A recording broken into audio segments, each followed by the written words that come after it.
Good evening, good morning, good afternoon, whenever you're probably watching this. I don't know, but welcome back to Economics 2010. I am, of course, your glorious leader, Professor John Weston Jamison. Please call me Wes. Today we're going to be talking about Monopoly. In my personal experience, having learned a lot of economics, I think Monopoly gets kind of a bad rap. A lot of people say Monopoly is bad. People say we should do away with monopolies. I'm going to kind of give you some breakdowns and at least ask you why we think this. And maybe I can show you why I think that monopolies aren't exactly a bad thing. Yeah, we'll see what you think. What's the big deal with monopolies? I think monopolies are perfectly fine and legitimate sorts of businesses. So the textbook mentions a few of these things, and I want to kind of break them down in different ways than the textbook did to maybe help you try to understand it a little bit better. I kind of have it broken down like this. First of all, we need to talk about monopoly power, and this deals with this idea of economies of scale, which we touched on about 2 weeks ago. But there are two different types of monopolies that we're going to use for this. One is called a natural monopoly, and the other one is called an innocent monopoly. And then we're going to talk about barriers to entry and the things that kind of help barriers to entry, especially for monopolies, increase barriers to entry to keep other companies from joining the market. And lastly, we're going to talk about government restrictions or lack thereof and what the government should and should not do in terms of monopolies. And this is actually a big deal that we should really think about today in terms of certain companies. We'll get there in a few minutes. First of all, I want to just remind you of what economies of scale is, of course. Here is a graph of just a basic long-run average costs, right? So this is the long-run average costs of any business. And this is, of course, quantity, and this is, of course, profit or price, whatever you want to call it. But we're talking about costs here, so it's going to be just dollar scale. And basically what this is saying is as your company expands, your costs go down and until they reach a constant return, which means you're not changing, you're not going up, you're not going down. And this is kind of the sweet spot for most businesses. And then, of course, as you continue on, you continue to grow, you could have diseconomies of scale, which means that you're running into higher costs and eventually you'll reach a shutdown point. So that is not what businesses want. They want to stay right here. And thankfully, in terms of monopolies, they do.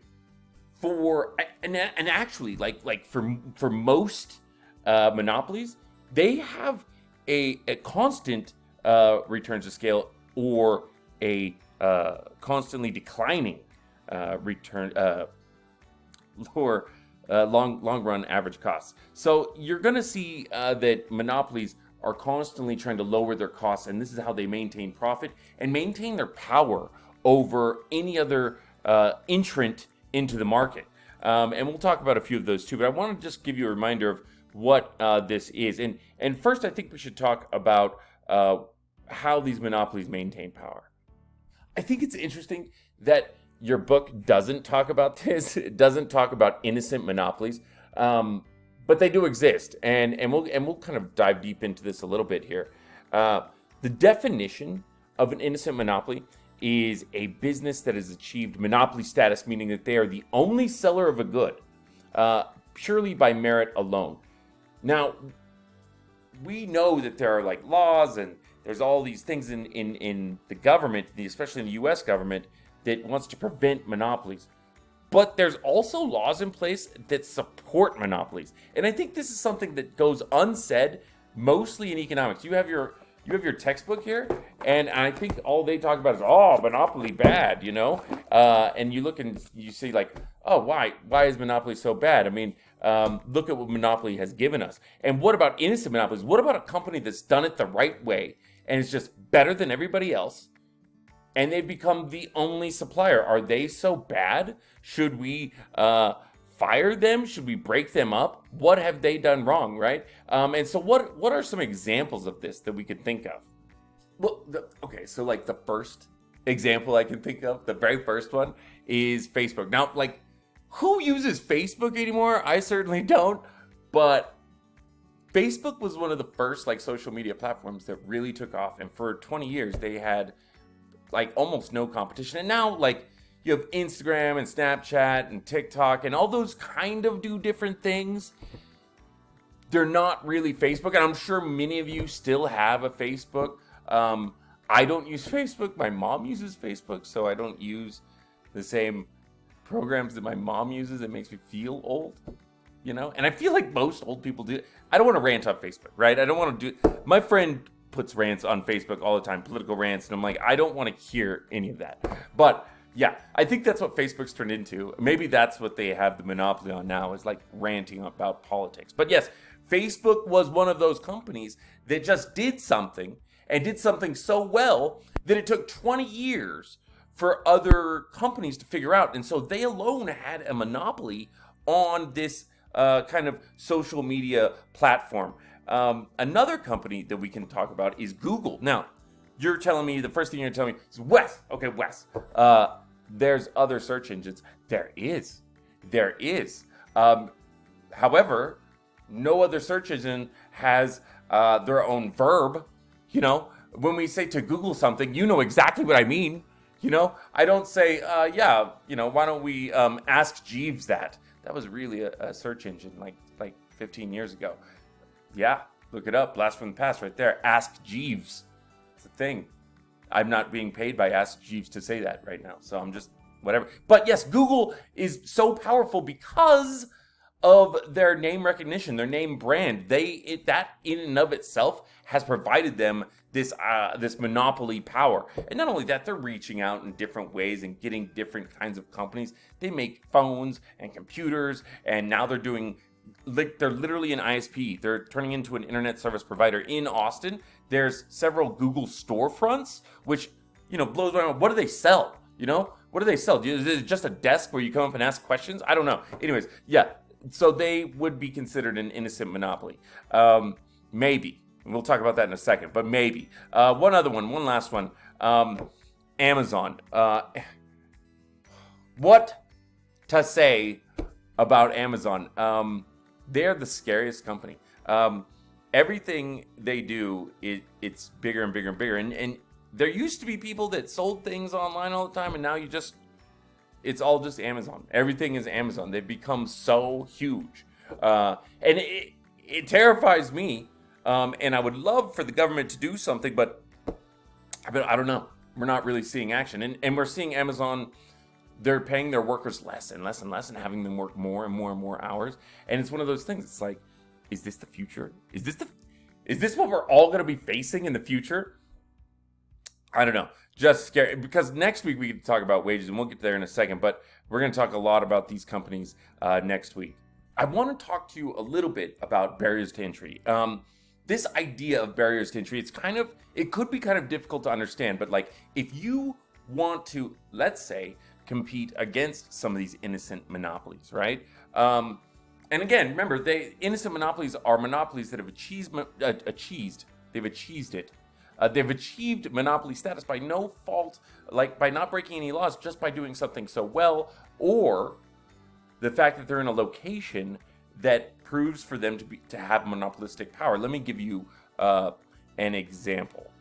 Some of you may know where this is. Of course, this is the south of Ephraim. It is the movie theater. I believe it's the only movie theater left in Ephraim.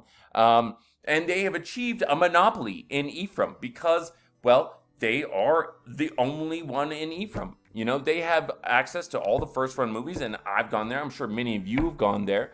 But it's not just movie theaters. Some, like if you have a town really small, and some of you may live in a town really small, you may only have one dentist, and he has monopoly power in that town. Now, that is completely innocent. He was just the first dentist to set up, he or she.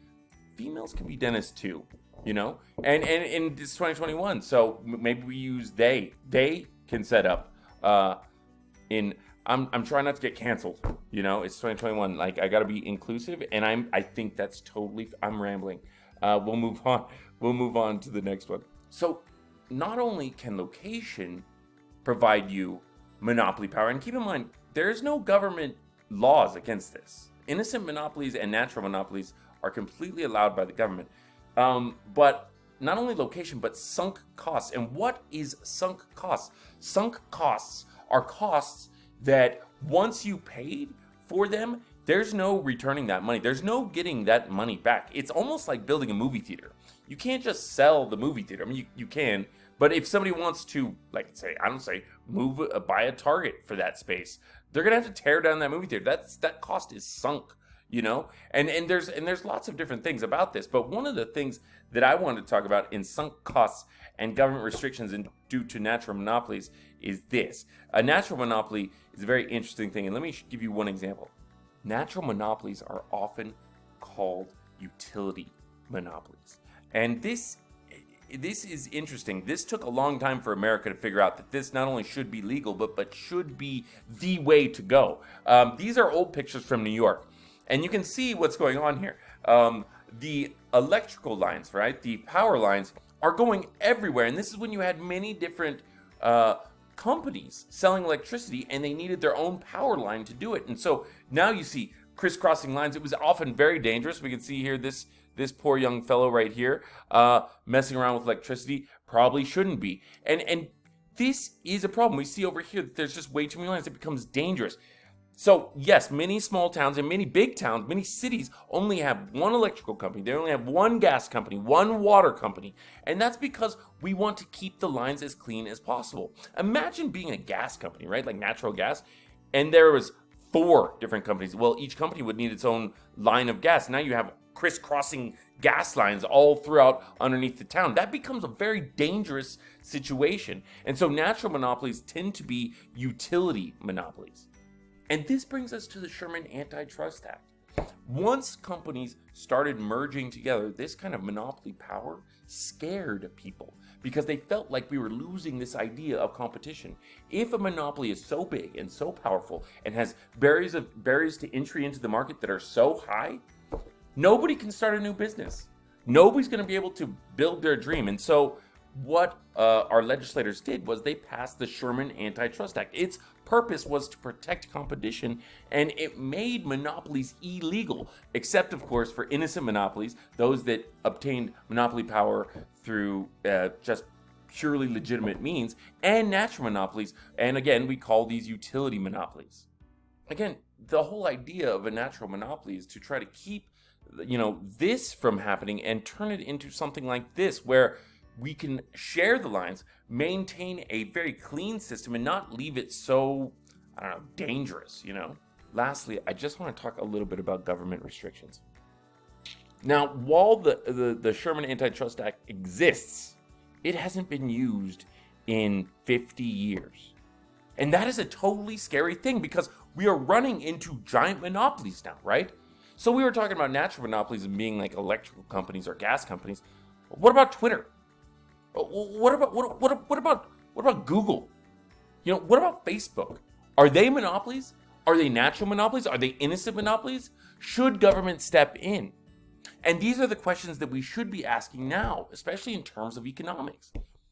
Is there no entry into the ISP market? What about if you want to start a social media firm? I mean, should the government step in and break these up to promote more competition? Well, in October of last year, we are starting to see the government move more into that. But I haven't heard anything about it in 8 months. So what's happening? Has the government slowed down and backed off? Because that's what it feels like. I don't know. I would love to hear your thoughts on this. I would love to hear what you think about that. Is the government doing enough? Are they doing what they're supposed to do? Are they protecting the laws that protect competition, or are they working with these evil monopolies to line their own pockets? Next week, we have an interesting topic. We're going to be talking about wages and employment, and just some of the things that I'm going to just preview right now. Like some of the things that we're going to talk about is like, if you look, there is job openings all across America. I just traveled from Texas back to Utah and went through several major cities, and I saw nothing but like now hiring signs. And then I've eaten at several restaurants and there's nobody working. So these are some of the things we'll talk about next week. And I really hope this helped you for your essay this week. I don't always think monopolies are the worst things in the world. There are some reasons why they exist, and I think sometimes maybe the government should step in. But I'll leave you with that. Tell me what's your own thing. Again, that's my opinion. I want to hear your opinion. I value your opinion. Make sure that you reference, natural innocent monopolies. Look through the book. I want to see a very valid essay. I can't wait to read it. You guys are the greatest. I will hear from you guys, and you will hear from me next week. See you guys later. Bye.